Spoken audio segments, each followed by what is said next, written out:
है? प्रत्येक आत्मा का लक्ष्य केवल सुख की प्राप्ति ही तो है।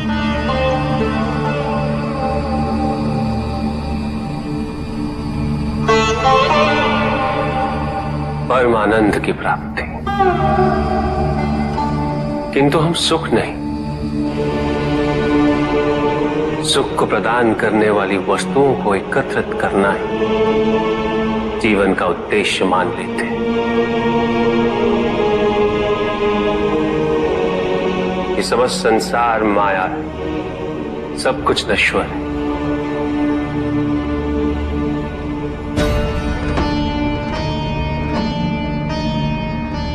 जिन वस्तुओं को हम सुख का स्रोत समझकर एकत्रित कर रहे हैं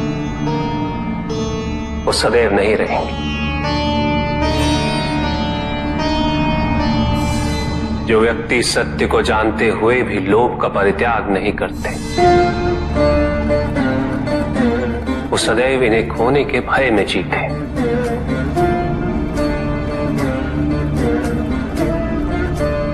और जो व्यक्ति सत्य को जानते ही नहीं वो अहंकार में जीते।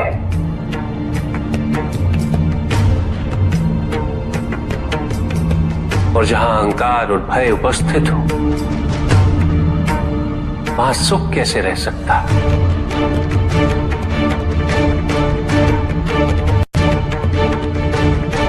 किसी को ये दुख है कि उसके पास कुछ भी नहीं,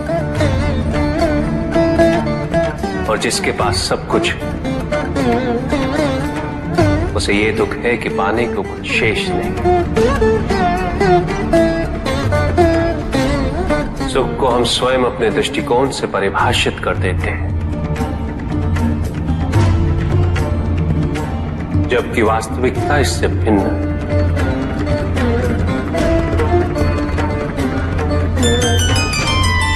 इसलिए आवश्यकता है अनासक्त रहने की। किंतु प्रभु, क्या आसक्ति स्वाभाविक नहीं है? पर दुख का मूल कारण भी तो यही है ऋषि भृगु। आसक्ति हमारे मन की शांति को छीन लेती, उसे भंग कर देती।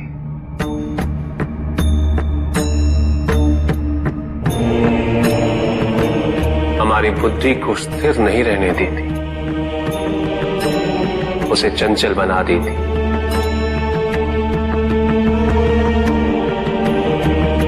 आसक्ति से प्रमाद की उत्पत्ति होती। प्रमाद मद होता है और मद अहंकार का स्रोत है। और अहंकार पूर्णतः शुभता में परिवर्तित हो जाता है, अर्थात आसक्ति अशुभता की जननी। इसलिए अनावश्यक है। तो प्रभु, आसक्ति को अनासक्ति में कैसे परिवर्तित किया जा सकता है? और हम आसक्ति से कैसे उबर सकते हैं प्रभु? आसक्ति से मुक्त होना ही अनासक्ति है। आसक्तिहीन होने के लिए अपने और पराये का भेद मिटाना अनिवार्य है।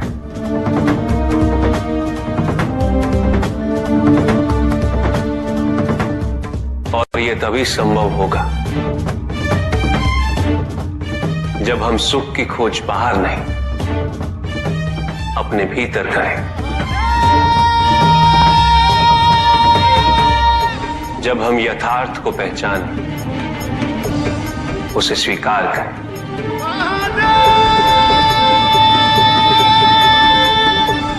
हम अपने सुख को सांसारिक तत्वों से परिभाषित नहीं करें।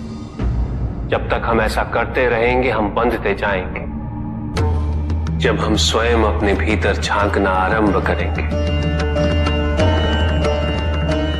हमारी मुक्ति का मार्ग स्वतः प्रशस्त होता जाएगा। महादेव, आपने हमें दुख का कारण तो बता दिया। प्रभु, ये विवाह मुझे स्वीकार्य नहीं है प्रभु। मैं मेरे जीवन का प्रत्येक क्षण आपकी सेवा में समर्पित करना चाहता हूं।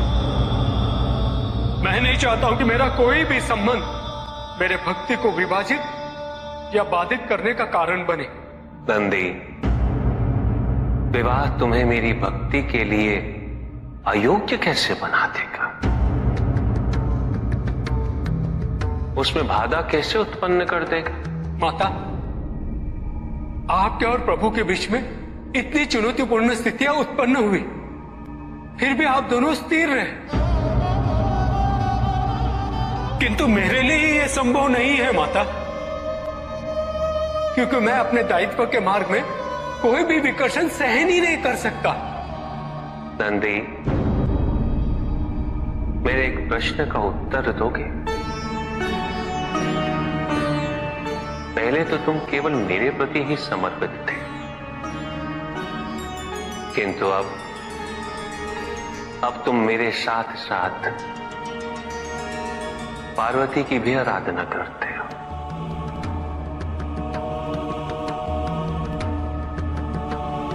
क्यों? प्रभु, माता आपके अर्धांगिनी है, आपकी पूरक, जिस प्रकार आप उनके पूरक हैं। आप माता के कारण आनंदित रहते हैं, उनकी उपस्थिति आपको प्रसन्नता देती है। अन्यथा आपको इतना हर्षित उनसे पहले मैंने कभी नहीं देखा है। फिर कुमार कार्तिकेय का जन्म, अशोक सुंदरी का जन्म, और फिर हमारे गणेश का जन्म। प्रभु, इस प्रकार मैंने कैलाश को पूर्ण होते हुए देखा है, और यह सब माता के कारण ही हुआ है। प्रभु, जिस कैलाश में आप वास करते थे, उसे माता ने निवास बना दिया, इस कैलाश को संपूर्ण कर दिया।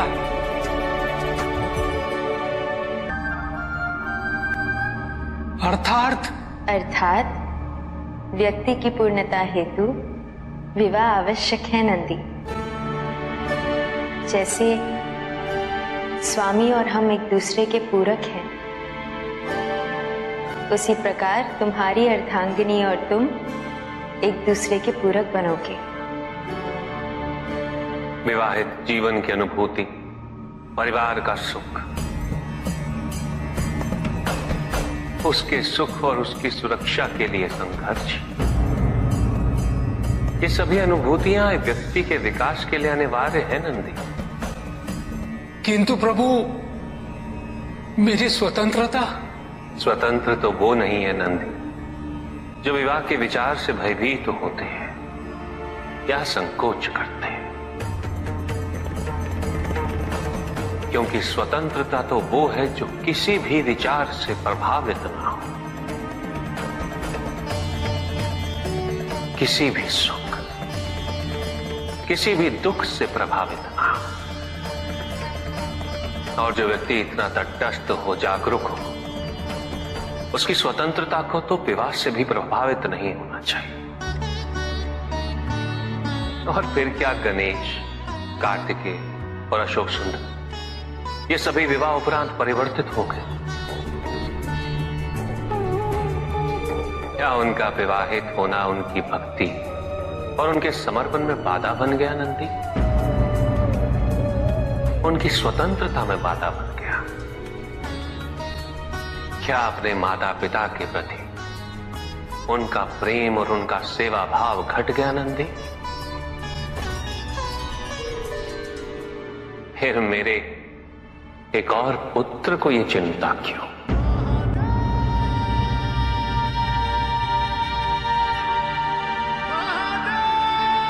ये भय क्यों नंदी?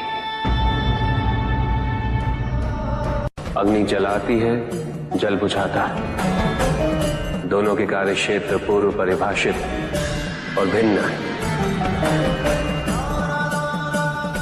दोनों एक दूसरे को प्रतिस्थापित नहीं कर सकते।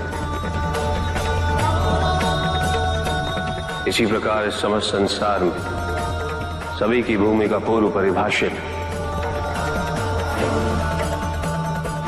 संसार की यही विविधता इसकी विशेषता भी है।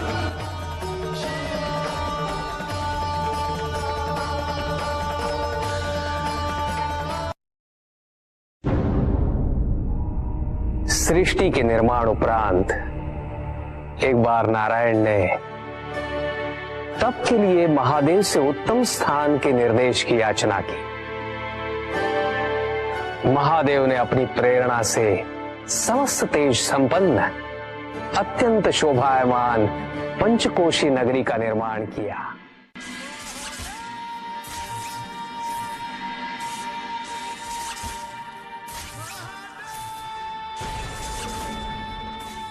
वहां उपस्थित होकर नारायण ने बहुत काल तक तपस्या की।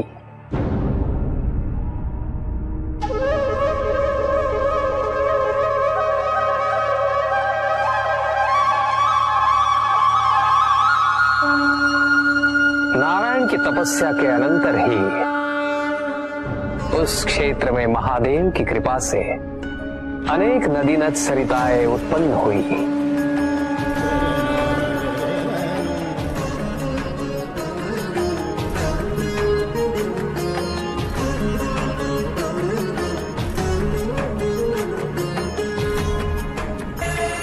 इस सब को देखकर आनंदमयी हो उठे नारायण ने जैसे ही अपना शीश हिलाया, उनके कान की मणि गिर पड़ी।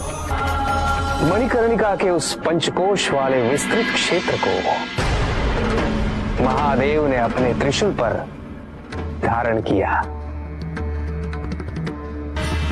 महादेव ने अपनी शक्ति से उस पंचकोशी तीर्थ को सभी 14 लोकों से पृथक रखा और आगे इन सब से अलग उसको मृत्युलोक में स्थापित किया। नारायण की ये मणिकर्णिका हमारे द्वारा निर्मित इस विश्व में स्थान पाए और सभी जीवों को हमारी ओर लाने का साधन बने। महादेव, आपने कहा था कि आप इसे इस लोक में स्थापित करेंगे। अब समय आ गया है। महादेव की कृपा से उस मणिकर्णिका का विस्तार पंचकोश तक हो गया। ये मणिकर्णिका पंचकोश की काशी बनकर इस पृथ्वी पर सदैव रहेगी। यह अविनाशी है, चिरकाल तक। सृष्टि के अंत के पश्चात भी इसका अंत नहीं होगा। ये भूमि मुझे सदैव प्रिय रहेगी। यहां तप करके स्वयं नारायण तीनों लोकों को प्रकाशित किया, इसीलिए ये मुझे अत्यंत प्रिय है। मैं इसे कभी भी नष्ट और विनष्ट नहीं होने दूंगा। ब्रह्मदेव, जब संसार के आवर्तन के पश्चात प्रलय आएगा, मैं इस काशी को पुनः अपने त्रिशूल पर धारण करूंगा और नवीन संसार में पुनः स्थापित करूंगा। और यहां मेरा अस्तित्व सदैव रहेगा।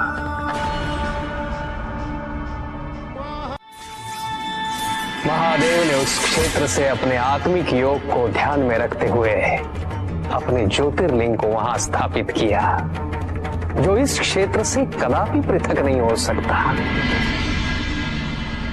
विश्व की स्थापना तो हुई,